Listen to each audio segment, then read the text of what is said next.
एक समय की घटना है। भगवान शंकर सती जी को लेकर के जा रहे हैं और कहां पहुंच गए? ऋषि कुंभज की कुटिया में पहुंचे। गोस्वामी जी ने कहा, संग सती जग जननी भवानी। भगवान भोलेनाथ मां को लेकर गए। शंभु गए कुंभज ऋषि पाही और संग सती, साथ में सती जी भी है। शंभु और सती 2 अक्षर और कुंभज में 3 अक्षर, यानी यहां वक्ता को श्रोता से शंकर जी ने श्रेष्ठ प्रस्तुत किया है। और जब पहुंचे तो ऋषि ने देखा कि भगवान भोलेनाथ मेरी कुटिया में आए हैं। दौड़े, प्रणाम किया। क्यों?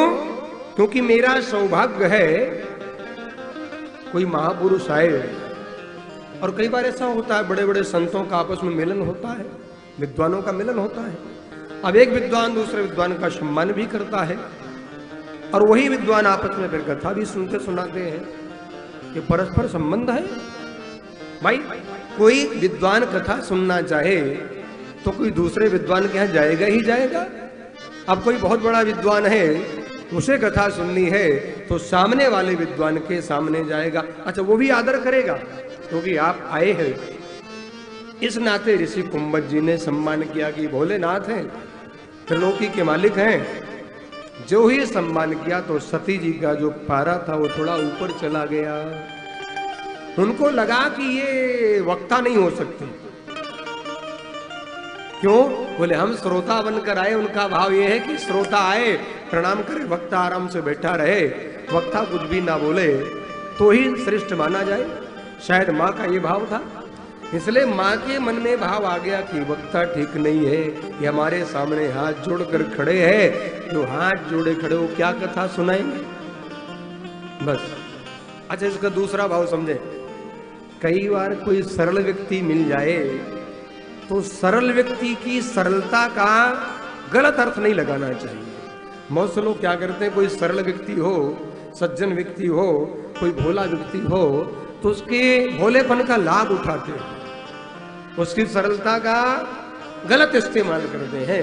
क्योंकि वो ज्यादा 3-5 में नहीं पढ़ रहा है, अपने काम से मतलब है, तो लोग उस पर भी फिर आपेक्ष टीका टिप्पणी करना शुरू कर देते। और कोई टेढ़ा मिल जाए तो दूर रहते हैं, टेढ़े से लोग दूर। और जरा सा भी कोई, एक सर्प था, अब सर्प रास्ते में आने जाने वालों को देख करके महाराज फुंकार मारता था, दौड़ता था। लोग डर के मारे महाराज भागते थे। अब लोगों का महाराज आना जाना दूभर हो गया। एक दिन महात्मा जी निकले तो महात्मा जी को देखकर सर्प है से महात्मा ने कहा, भाई एक काम करो, तुम किसी को परेशान मत किया करो। तो महात्मा की बात मान के उस सर्प ने शांति से रहना शुरू कर दिया। अब वही लोग जो कल तक भय से डरते थे, उनने पत्थर मारना शुरू कर दिया। अब कुछ समय के बाद वो सर्प एकदम सूख गया। महात्मा फिर निकले। महात्मा ने कहा, इतने कमजोर दुर्बल क्यों हो गए? बोले सरकार आपकी आज्ञा का पालन कर रहा हूं। मतलब बोले मैं किसी से कोई कुछ कहता नहीं, कोई पत्थर मारता, कोई कंकड़ मारता है, चला जाता है। महात्मा ने कहा, मैंने काटने को मना किया, फुंकार मारने को नहीं किया है। अगले दिन से सर्प ने फुंकार मारी, लोगों ने आना बंद कर दिया। तो ध्यान देना, हमारा हिंदू सनातन धर्म शांति का पाठ पढ़ाता है, लेकिन याद रखिएगा कि शांति के पाठ में यदि उत्तर प्रदेश जैसे मुख्यमंत्री हो जाएं थोड़ा टाइट और फुंकार मारते रहे तो सारी व्यवस्थाएं ठीक हो जाएंगी। क्योंकि फुंकार मारना भी जरूरी है। शांति का पाठ भी पढ़े और फुंकार भी मारे। आज कुंभज ऋषि गए। कुंभज ऋषि ने जो ही पूजन किया, प्रणाम किया, तो मां के मन में दुराग्रह आ गया।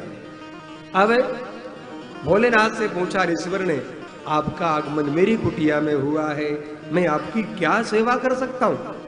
आप लोग यहाँ रहते हैं, हम लोग जब विद्वानों में जाते हैं दूसरे से परस्पर यही वार्तालाप होती है। हमारे पास कोई आए, हम जाए तो यही कहीं, आइए क्या सेवा कर सकते हैं आपकी? तो आज वही पूछा कि हम आपकी क्या सेवा कर सकते हैं। शंकर जी बोले ऋषिवर सेवा तो ये है कि बहुत दिन हो गए ये कान बेचैन हो रहे। क्यों बेचैन हो रहे हैं? बोले बड़ी खुजली हो रही है, बड़ी पीड़ा हो रही है। कारण क्या है सरकार, बताइए मैं क्या सेवा कर सकता हूं हे त्रिलोकी के नाथ। ऋषि कुंभज ने पूछा तो भोलेनाथ बोले कि एक काम करो। बोले क्या? ये कान व्याकुल हो रहे हैं इसलिए नहीं कि मुझे कोई तकलीफ है, कोई बीमारी, कोई पीड़ा है, इसलिए व्याकुल हो रहे हैं कि बहुत दिन हो गए मैंने राम जी की कथा नहीं सुनी, मैंने अपने आराध्य की कथा नहीं सुनी, तो आप मुझे राम कथा सुना दे। आहा, अब ऋषि कुंभज आनंदित हो गए। वाह, राम कथा का लेखक, राइटर, राम कथा के अनादि कवि शंकर जी हैं, इनसे बड़ा कोई कवि नहीं। आदि वाल्मीकि और अनादि शंकर जी, इनसे बड़ा कोई कवि नहीं। तो ऋषि कुंभज ने कहा वाह क्या सौभाग्य है कि आज मुझे अपनी वाणी पावन करने का अवसर कहां मिल रहा है कि मैं शिव जी को कथा सुनाने जा रहा हूं। एक विद्वान दूसरे विद्वान को जब कथा सुनाता है तो उसका यही भाव होता है कि मेरी वाणी इनके सामने पावन हो जाएगी, परिपक्व हो जाएगी और सुंदर हो जाएगी, वाणी का वैशिष्ट जागृत हो जाएगा। तो आज वही हुआ। ऋषि कुंभज ने कहा कि वाह क्या सुंदर सौभाग्य है, आपने मुझे अवसर प्रदान किया। सरकार आप बैठे और तत्काल कथा प्रारंभ हो गई। तो आगे क्या लिखा है कि राम कथा मुनि बरज बखानी और सुनी महेश परम सुख माने। कथा सुनने के बाद हृदय आनंदित हो जाए और हृदय के आंगन में आत्मा नृत्य करने लग जाए। आत्मा नृत्य करेगी तो उसी हृदय के आंगन में एक दिन परमात्मा भी आकर नृत्य करेंगे। यह है कथा का परिणाम, जान देना। अब जो ही कथा सुनाई तो महाराज शंकर जी ने तो सुनी। अब माँ की जो घटना है ना, वो माँ का नाम श्रोताओं में नहीं है। क्यों? सुनी महेश परम सुख मानी। तो कहाँ गई माता जी? बोले माता जी शरीर से बैठी हैं लेकिन कथा नहीं सुन रही है।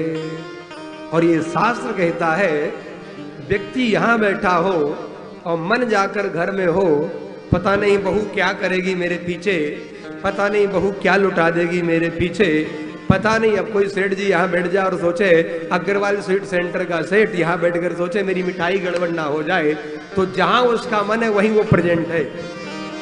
जिसका जहां मन वहीं प्रेजेंट माना गया।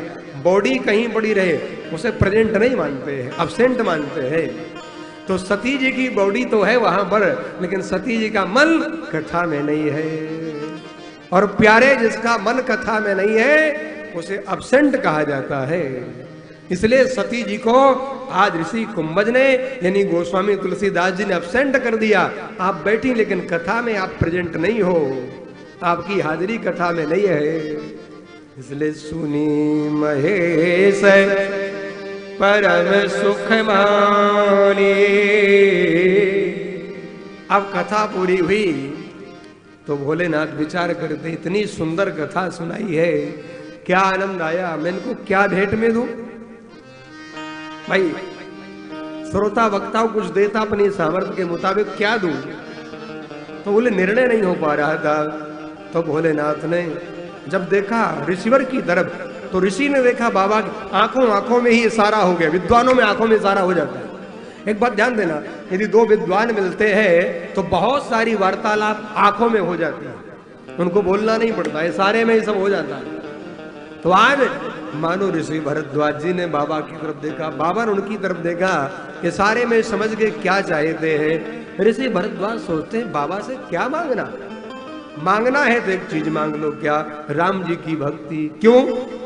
क्योंकि राम जी ने कहा है कि जहीं पर कृपा न करे पुरारे और सो न पावे मुनि भगति हमारी। हे नारद, मेरे प्रभु ने नारद जी से कहा, हे नारद जी, जिस ऊपर भोलेनाथ कृपा नहीं करते उसको जीवन में मेरी भक्ति भी प्राप्त नहीं होती।